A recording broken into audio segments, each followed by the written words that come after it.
And this is why more women are more prone to autoimmune disease. Now, it's not that there aren't men like that as well. This is not gender determined, it's culture determined. And this goes back to a very important dynamic that I've distinguished. It's probably central to so much of what I teach. And it has to do with two fundamental needs that we start off with as human beings. And the first need is what you might call attachment.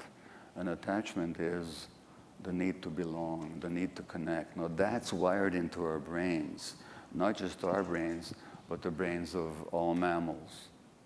Because without that caring, without that connection, without that being held, mammalian life is unsustainable. And especially the human infant, who is the most immature creature of all mammals. I mean, if you look at a horse, he can run on the first day of life. Human beings can't do that for a year and a half. We're much less developed than most animals on our day of birth. And there's all kinds of reasons for that. I'm not going to go into it. But the point is that we need that holding. We need that attachment. So the parent's brain is wired to care for the infant, and the infant is wired to connect with the parent. That has all kinds of implications. It also means that the way we're cared for or not cared for has a huge impact on our brain development itself, let alone the development of our personalities and the meanings that we make of the world, which all happens in relationship. So we have this need for attachment. And that need for attachment, for belonging, connection, it stays with us all our lives. I mean, we all have it in this room. Old people, of course, have it. Everybody does. And it's a very powerful drive in human existence, the need for attachment.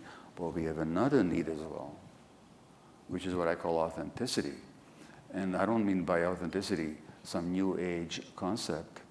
I mean the capacity to connect with auto, the self, and to know what we're experiencing and what we're feeling, and to be able to express that and to act on it. Now, let me tell you, there was a study done in the United States some years ago. They looked at 2,000 women over a 10-year period. And those women that were unhappily married and didn't express their feelings were 4 times as likely to die as those women who were unhappily married and did talk about their emotions. So the difference wasn't happiness or the lack of it. The difference was self-expression, authenticity, or the lack of it. And very often it's disease that wakes people up to how they had abandoned their authenticity. But why did they abandon their authenticity? Let me ask you a question here. Just raise your hand if you've had this experience, that you have a strong gut feeling about something, you ignore it, and then you're sorry afterwards. Just raise your hand if that's happened to you. It's always the vast majority. You're telling the story of your childhood. Because no infant will ignore their gut feelings. If you learn to ignore it, it's because you learned something. You know what you learned? You learned that if you pay attention to your emotions and your gut feelings, you might threaten your attachment relationship with the nurturing environment. Your parents who loved you, like my mother loved me, did their best for you, at the same time weren't ready to see you and to validate your emotions. So in order to belong, you had to choose attachment and give up authenticity. When I said choose, there's no choice in the matter. There's no free will. No 2-year-old says, I'm going to give up my authenticity so that I can belong. It's automatic. It's a coping mechanism. But these early coping mechanisms, like my withdrawal, they get wired into the nervous system and they dictate your behavior. So therefore, when it comes to attachment versus authenticity, as adults, we tend to choose the attachment, and when it comes to our true feelings and emotions and our gut feelings, we might not even be in touch with them, or when they arise, we ignore it for the sake of the relationship. And women do that more than men do, because that's how they're programmed, by the culture, not by their biology. And that, in my view, is why women have more of these diseases at the same time. Let me quote you something else here. Then I'll have to stop talking very quickly. This is Sheryl Crow, the singer and songwriter, who was diagnosed with breast cancer. And you know what she wrote after she got treated? She said, "Surviving breast cancer redefined who I am and how I am. Until then, I'd spent a lifetime being a caretaker for everybody else around me. From then, I started to put myself first. I had voices in my head telling me that whatever I did was not good enough. Now, finally, I've silenced those voices." Well, the question is, do we want to wait for disease to wake us up, or do we want to wake up now? And Rae, to her credit and to my great benefit, although, and Rae will talk to you about this, she did suppress herself, but ultimately she never could keep that up. So I was forced to look at myself if I wanted to stay in this relationship. This conflict between authenticity and attachment, it really shows up in relationships, not just in one gender or the other, but primarily it's women who are programmed to be that way. And women are also programmed to meet their husbands or their partners' unmet infant needs.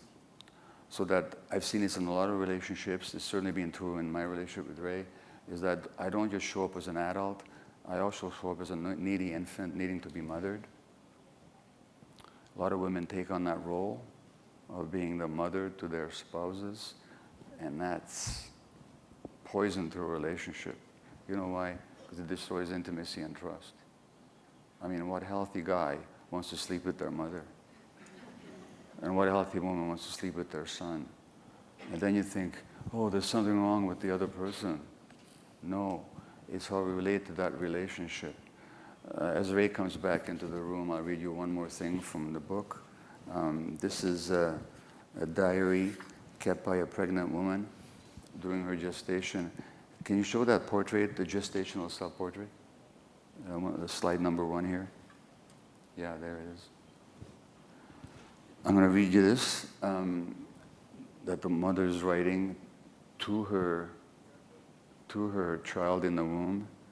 "Dear little daughter or son, I feel you kicking inside me. I am terribly sad and discouraged and frightened now, but I love you and will protect you and nourish you with all the love in the world.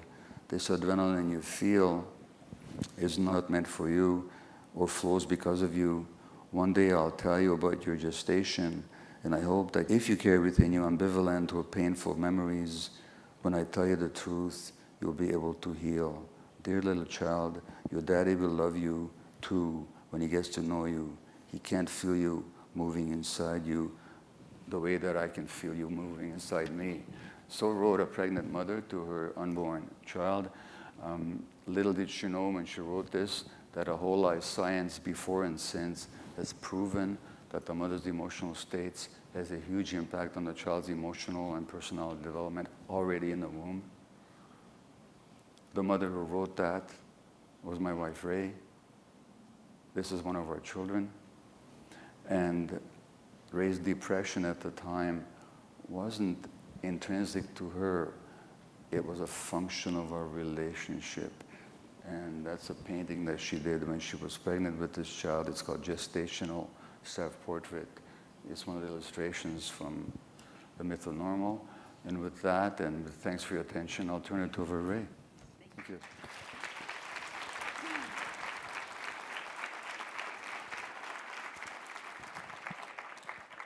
Hello. That's a very moving passage that Gabor just wrote. I'm moved by it every time I hear it. The depression that I had it was a hard pregnancy because Gabor and I fought a lot. Gabor was in competition with a baby. I had 2 little children and another child who was needy because my focus is on the baby and on the kids. I did know, Gabor, when I wrote that, exactly what it was what the adrenaline, we'd had a fight when I wrote that. I wasn't depressed at the time. That came later. But when I wrote that, we'd had a fight and I'd been crying. And I could just feel the adrenaline in my body. And I painted that at about in May, May 1988, and Hannah was born in September, so I can't do the math, ever pregnant I was. But I painted it to express the unity that we floated in the same, my unconscious and her, or the baby's we were the same. We were floating in the same sea. So when I had this upset and I wrote this letter to the baby, it was because I intuitively knew that everything I was feeling, the baby was feeling, and wouldn't understand why and wouldn't feel safe. I was painfully aware of how the stresses on our relationship were affecting my kids.